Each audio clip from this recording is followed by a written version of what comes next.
Look, I think indifferent. I was not supposed to be here in the first place.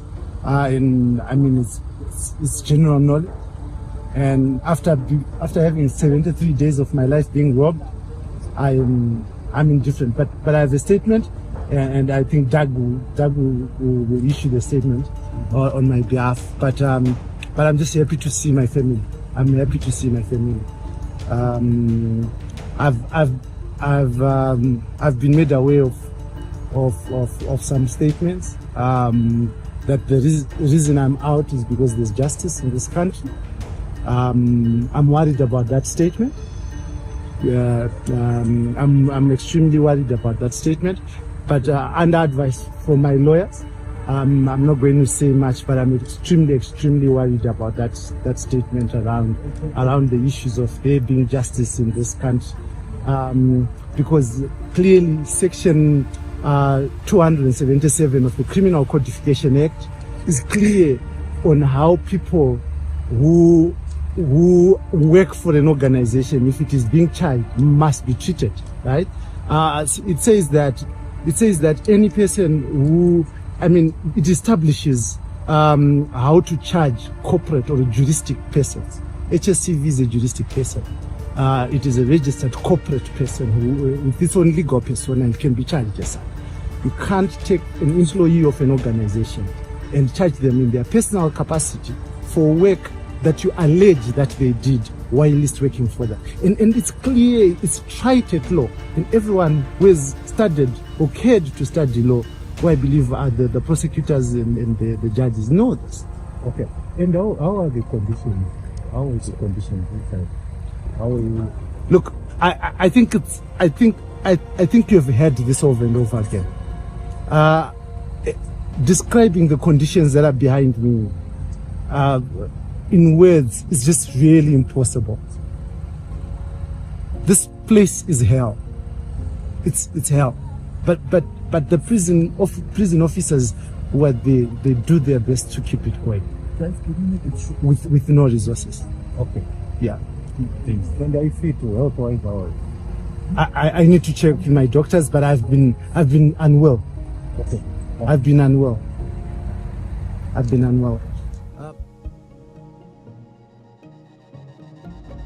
Dear countrymen, fellow journalists, UZ students, friends across the world, it has been long since I wrote to you. My fellow brothers and sisters, all of you, regardless of your nationality or geographical location, I write to you, your minds and hearts. Today, I have been released on bail, free, but not free. In the next few weeks, I will share the horrors I endured at Harare Remand Prison. But for now, let me focus on my family. You are my family. For 72 days, I remained in pre-trial detention, from where I was kept, resultantly failing to provide for my family with fatherly love and care, which I ordinarily should. I am, however, happy that my day for freedom has come. Today I am free to hold my wife's hand for no reason, to kiss her goodnight or good morning, even at worst of times. Free to take my children to school and consult on their academic and sporting progress. That I am free to run up and down the street screaming and kicking as I cheer my kids on their path to growth. For this is what fathers do. It is these little moments clothed in craziness and little bother that shape future generations. These are the joys of life that I have been robbed of over the past 72 days of my life as I languished in prison, unjustifiably so.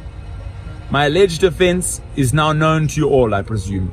I'm accused of having transmitted or broadcast messages from a press conference, not interview as alleged in some sections, in which at the time a ZANU-PF Central Committee member was expressing his views. I deny ever transmitting the messages by Blessed Geza in any shape or form. The state says it has a witness who saw me transmit these messages. I will not address this matter. This is one for trial. Bail, which is a right, has been denied to me 3 times. Twice at the magistrate's court and once by a high court judge Gibson Mandaza, who yesterday admitted me to bail. 2 days ago. Admitted me to bail. Not only that, but I have also been denied an opportunity to write examinations at the UZ twice. So far, my fear was I was going to lose the whole semester. This right to education is a right that has been extended to other accused or convicted persons in the past. Honestly, I have felt the weight of the punishment imposed on me through pre-trial detention, and the pain at times made me cry. During dark times, I'm overwhelmed with emotions, especially as regards my children and wife. Prison has broken many families and condemned many young children to destitution and crime after loss of breadwinners to long periods of incarceration. I prayed daily that this would not be my story when eventually I'm allowed back to my normal life and job. My job remains at the crux of my being, and even as I feel pain, I am yet to be persuaded that giving voice to others is wrong in any way. Last year, I decided to pursue a law degree with the University of Zimbabwe. Not so that I leave journalism, no. It was so that I improve my knowledge and delivery of my trade of choice, especially the hard-hitting interviews which I so love. The nation-building effect of my craft quenches my thirst with ease. It is my prayer that I will be able to graduate in these studies and empower myself and others. Having come from humble beginnings, struggling to get fees to attain higher education, I'm determined to score this victory, which may seem small to others.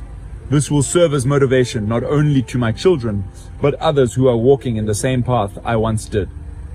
I refuse to let my past determine my ending. My prayer is that the state will not use or abuse all its might to end my story because of an alleged crime that was never committed, at least by me.